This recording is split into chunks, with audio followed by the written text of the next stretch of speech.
सगळ्यांना मुस्लिमांची मतं पाहिजे, पण नेतृत्व कोणाला पाहिजे नाही। तुम्हाला इतकी चीड निर्माण झाली होती तर पार्टीला लात मारायचं होतं। पराभव झाले तर मी संपणार नाही। एमआयएमचे प्रदेशाध्यक्ष खासदार इम्तियाज जलील यांनी आरिफ नसीम खान यांना ऑफर दिलेली आहे। काय नेमकी ती ऑफर आहे जाणून घेऊयात। तुम्ही थेट ऑफर दिले, ट्विट केले, काय हे की आम्हाला सुरुवातीपासून माहीत होतं आणि अनेक वर्षापासून हे आम्ही बोलत राहिलेलं आहे। 2019 मध्ये काँग्रेस आणि राष्ट्रवादी त्यांनी एकही सीट मुस्लिमांना दिली नाही होती आणि यावेळी सुद्धा आम्हाला माहीत होतं ते देणार नाही करके, म्हणून मी एक घोषणा केली होती की मुंबईहून लढायला तयार आहे। याचं कारण एकच आहे की सगळ्यांना मुस्लिमांची मतं पाहिजे, पण नेतृत्व कोणाला पाहिजे नाही। आणि एकही सीट जेव्हा देण्यात आली नाही तर काँग्रेसचे जे वरिष्ठ नेते आहे, माजी मंत्री आहे आरिफ नसीम खान साहेब, ते इतके रागवले, इतका चीड त्यांच्यामध्ये निर्माण झाली की त्यांनी राजीनामा दिला। मी वाचल्यानंतर मला इतकं चांगलं वाटलं, टी व्हीवर फ्लॅश येत होता की आरिफ नसीम खान, मला असं वाटलं ते पक्षाचा राजीनामा दिले, पण त्यांनी राजीनामा कशाचा दिलं की जे त्यांच्या पक्षाची जे 20, 25, 30 लोकांची लिस्ट असते स्टार प्रचारक म्हणून, त्यांचं काम काय असतं की इलेक्शनच्या वेळी फक्त भाषणं ठोकायचं, या स्टेजवरून त्या स्टेजवर, त्या स्टेजवरून ते तिसऱ्या स्टेजवर, हे काम स्टार प्रचारकाचं। मग राजीनामा त्यांनी पक्षाचं नाही दिलं, मी आता स्टार प्रचारक राहणार नाही। तुम्हाला इतकी चीड निर्माण झाली होती तर पार्टीला लात मारायचं होतं, आपला रोष राग दाखवायचं होतं की तुम्ही आमच्या समाजा बाबतीत कशा तुमचे भेदभाव करत आहे, तुम्हाला मतं पाहिजे पण एक आरिफ नसीम खान तुम्हाला चालत नाही। म्हणजे आता पुन्हा महाराष्ट्रातून एकमेव मुस्लिम खासदार म्हणजे ते इम्तियाज जलीलच राहणार। मग हे पक्ष फक्त सेक्युलरिझमच्या नावाखाली मत मागणार, म्हणून मी ट्विट केलं आणि आरिफ भाईला सांगितलं की कशाला आपण लोकांना हे करतो की आम्ही रिझाईन केलेलं आहे।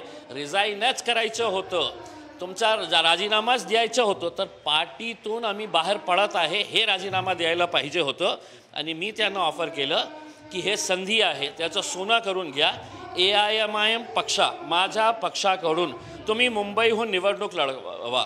आमचे जे कॅन्डिडेट्स फायनल झालेले आहे ते कॅन्डिडेटला मी कॅन्सल करू, तुम्ही फक्त मला सांगा की या सीटवरून आम्हाला लढायचं आहे आणि मी MIM पार्टीचा तिकीट तुम्हाला द्यायला तयार आहे। आणि फक्त तिकीट नाही देणार, तुम्हाला निवडून आणण्यासाठी मी आणि असदुद्दीन ओवैसी साहेब 13 तारखेला आमचा निवडणूक संपल्यानंतर आम्ही मुंबईमध्ये येऊन तुमच्यासाठी खूप जोराने तुमच्यासाठी प्रचार करणार। ही मोठी ऑफर तुम्ही देताय, आता केवळ ट्विट पुरतं मर्यादित राहणार आहे का? त्यांना फोनवर बोलणार आहात, त्यांना काही पत्र पाठवणार आहात?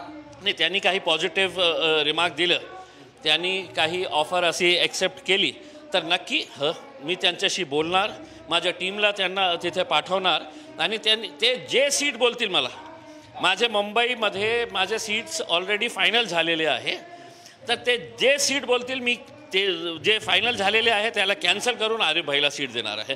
आता आपण बघू की काँग्रेसमधले आणि राष्ट्रवादी काँग्रेसमधले जे मुस्लिम नेते आहे ते आपल्या समाजाशी किती प्रामाणिक आहे, ते एक संधी आहे। म्हणून मी ट्विटमध्ये सांगितलेलं आहे की हे टाईम आहे, थोडी हिम्मत दाखवा आणि उतरा मैदानामध्ये, आपण सोबत दिल्लीमध्ये पार्लमेंटमध्ये जाऊ। दुसरा एक मुद्दा आहे की छत्रपती संभाजीनगर लोकसभेसाठी वंचित अफसर खान यांना उमेदवारी घोषित केली होती, मात्र त्यानंतर काही दिवस वंचित आणि अफसर खान यांच्यामध्ये फारशी चर्चा झाली नाही आणि म्हणून अफसर खान यांनी उमेदवारी अर्ज भरताना मला वंचितकडून अद्यापर्यंत कुठलंही सांगण्यात आलेलं नाही, मला AB फॉर्म दिलेला नाही आणि म्हणून मी अपक्ष फॉर्म भरतोय असं सांगितलं। अपक्ष फॉर्म भरला, पण शेवटच्या दिवशी काय नेमकं झालं कळलं नाही। AB फॉर्म अफसर खान यांना वंचितकडून दिला गेला, यामागे खेळी आहे असं बोललं जातंय, काय खेळी आहे बरं? काय हे की मला खूप दुर्दैव वाटतं की ज्या प्रकारे वंचित बहुजनने हे खेळी खेळली। एक दिवस अगोदर किंवा ज्या दिवशी शेवटच्या दिवशी फॉर्म भरण्याचा होता 2 वाजेपर्यंत त्यांचा कॅन्डिडेट हेच म्हणत होता की मी इंडिपेंडेंट लढणार आहे। गुपचूप जाऊन कलेक्टर ऑफिसमध्ये त्यांनी वंचितचा AB फॉर्म भरलं, बाहेर आल्यानंतर त्यांनी हेच सांगितलं की मी इंडिपेंडेंट लढत आहे। एकदाही त्यांनी सांगितलं नाही की मला AB फॉर्म मिळालेला आहे, हे फक्त लोकांना उल्लू बनवण्यासाठी आम्ही केलेलं आहे। आणि जेव्हा स्क्रुटिनीचा दिवस आला तर त्या दिवशी आम्हाला कळलं की त्यांना AB फॉर्म मिळालं होतं, त्यांनी ते AB फॉर्म भरलेलं आहे. हे कशासाठी होत आहे हे सगळ्या लोकांना माहीत आहे. मला जास्त बोलण्याचे हे नाही आहे, पण तरीसुद्धा इलेक्शन आहे. सगळे राजनैतिक पक्ष आपल्याप्रमाणे काय करता येईल आपल्या जिंकण्यासाठी सगळ्यांचं एक स्ट्रॅटेजीज असतं, तर त्यांचा एक स्ट्रॅटेजीचा भाग असू शकतो. डबल गेम आहे. नाही, मी तसं काही सांगणार नाही. एक राजनैतिक पक्ष जेव्हा आपण चालवतो तर त्या राजनैतिक पक्षाचं एक गणित असतं, कॅल्क्युलेशन असतं, त्यांची स्ट्रॅटेजी असतं, त्याचं सगळं प्लॅनिंग असतं. तर त्यांच्या प्लॅनिंगचा एक भाग असू शकतं. मग असं नाही आहे की तुम्ही असं का केलेलं आहे, त्यांचा पक्ष आहे, ते करतील. मला काही त्याच्यामध्ये हे तुम्ही जाहीररित्या अकोलामध्ये बाळासाहेब प्रकाश आंबेडकर यांना पाठिंबा दिला होता, त्यांनी मागितला नसला तरी तुम्हाला अपेक्षा होती का? आणि नाही, मी स्पष्टपणे सांगितलं होतं, माझ्या पत्रकार परिषदमध्येही सांगितलं होतं, मी अशा प्रकारच्या कोणताही सौदेबाजी केली नाही होती की बाळासाहेबांनी आम्हाला हे मागितलं सपोर्ट, त्यांनी नाही मागितलं होतं. पण आमचं ऋण आहे या समाजावर की ज्यांनी मला इतकं मेहनत करून 2019मध्ये दिल्लीपर्यंत पाठवलं होतं. तर तो ऋण फेडण्यासाठी आम्ही स्वतःहून निर्णय घेतला, घोषणा केली ओवैसी साहेबांनी की अकोलामध्ये आम्ही बाळासाहेबांना मदत करणार, अमरावतीमध्ये आनंदराज आंबेडकर साहेबांना मदत करणार. मी स्वतः जाऊन त्यांच्यासाठी प्रचार केला आनंदराज साहेबांना. आणि माझे सगळ्या लोकांनी एक दिवस अगोदर जेव्हा हे सगळं चाललेलं होतं, एक दिवस अगोदर माझी टीमनी पत्रकार परिषद घेतली आणि त्यांनी घोषणा केली की आम्हाला सक्त ताकीद आहे खासदार बॅरिस्टर असदुद्दीन ओवैसी साहेबकडून आणि इम्तियाज जलील साहेबकडून की बाळासाहेबांना मदतीसाठी सगळ्यांनी खूप प्रयत्न करायचे आहे. ते जाऊन भेटले, त्यांचे फोटोज आहे सगळं, आणि हे मागे हे सगळं चाललं होतं. पण तरी म्हणजे तिकडे पाठिंबा घ्यायचा अप्रत्यक्षरित्या, जरी स्वीकारायचं जरी नसलं तरी तिथले मुस्लिम त्यांना मदत करायची. आणि हे उद्या आज मतदान आहे त्याच्या पहिल्या दिवशी हा AB फॉर्म द्यायचा, म्हणजे ही खेळी आहे, स्पष्ट दिसतंय. तुम्ही स्पष्टपणे का सांगत नाही, ठीक आहे. मी काय म्हटलेलं आहे की त्यांच्या पार्टीचं प्लॅनिंग असेल, स्ट्रॅटेजी असेल, मी कशाला त्यांना सांगू की हे तुम्ही असं का करत आहे. त्यांची प्लॅनिंग होती, ते केलेलं आहे. म्हणजे मला त्याच्या बाबतीत काहीही हे नाही आहे, त्यांचा अधिकार आहे. समजा मला कुणाला पाडायचे असेल तर माझी काही स्ट्रॅटेजी असेल. त्यांची जरी स्ट्रॅटेजी असेल तरी आज मतदान सगळी मुस्लिम लोक त्यांना मतदान करतायत आणि गुपचूप त्यांना शेवटच्या क्षणाला त्यांच्या उमेदवाराला देत आहेत. यामागचं काय असू शकतं, त्यांचं प्लॅनिंग, त्यांची खेळी काय असू शकते? काय आहे की कॅन्डिडेट थोडं चांगलं असतं तर मीही समजू शकलं असतं की त्यांना जिंकण्यासाठी आपण हे सगळं करत आहे. कॅन्डिडेट कोण आहे म्हणजे हे पण बाळासाहेबांचा दर्जा काय आहे, त्यांचं लेवल काय आहे की डॉक्टर बाबासाहेब आंबेडकरांचा नातू आहे आणि त्यांचं कॅन्डिडेट इकडचं काय आहे, त्याचं बॅकग्राऊंड काय आहे, हे पण पार्टीने लक्ष दिले असते तर मलाही कळलं असतं की बाबा हे खूप चांगला कॅन्डिडेट आहे, कोणाला खूप चांगला प्रतिसाद मिळत आहे. निवडणुकीच्या नंतर आपल्याला कळेल की काय. प्रकाश आंबेडकरांना हे अशोभनीय आहे असं म्हणायचं?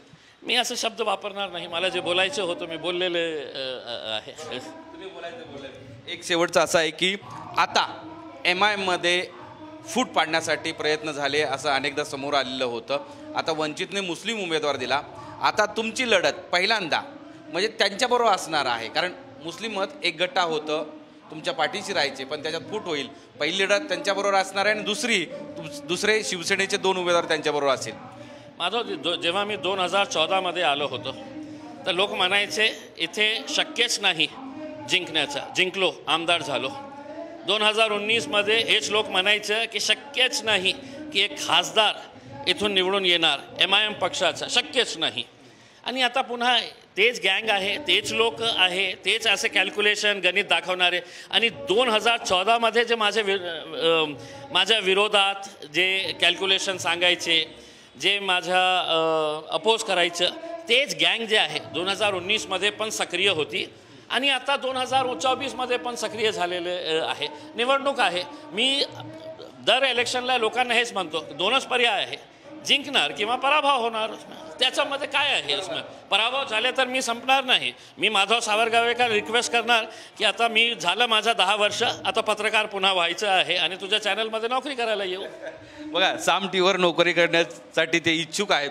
पण शेवटचा प्रश्न आहे, तुम्ही म्हणणार तसं ती गँग अजूनही सक्रिय आहे आणि ही नवीन स्ट्रॅटेजी, ही नवीन खेळी आली आहे, तरी काय होईल या मैदानात? घोड़ा मैदान सामने है. 4 तारीख के दिन मैं माधव सावरगावेकर रिक्वेस्ट करतो की आपल्या चॅनलला सांगा 2-3 युनिट्स इथे पाठवा, आपल्याला जश्न करायचे आहे. इथे खूप मोठा जश्न होणार आहे. सरळपणे, सहजपणे, जरी या खेळीबद्दल स्पष्टपणे बोलत नसले तरी हे नेमकं काय सुरू आहे या सगळ्या परिस्थितीवर हे भाष्य इम्तियाज जलील यांनी टाकलेलं आहे. आणि त्यामुळं सध्या जी चर्चा सुरू आहे की वंचित बहुजन आघाडीनं शेवटच्या क्षणी AB फॉर्म देऊन MIMC खेळी केलेली आहे. आता ती खेळी ती यशस्वी होऊ शकते का आणि त्या खेळीवर इम्तियाज जलील कसं मात करतात हे पाहणं महत्त्वाचं असेल. मोहम्मद इरफानचा माधव सावरगावे, साम टीव्ही, छत्रपती संभाजीनगर. देश विदेशातील प्रत्येक घडामोडींचे लाईव्ह अपडेट मिळवण्यासाठी आता साम टीव्हीच्या सर्व सोशल मीडिया प्लॅटफॉर्मला लाईक, फॉलो आणि सबस्क्राईब करा. तसंच सर्व नोटिफिकेशनसाठी बेल आयकॉन प्रेस करायला विसरू नका.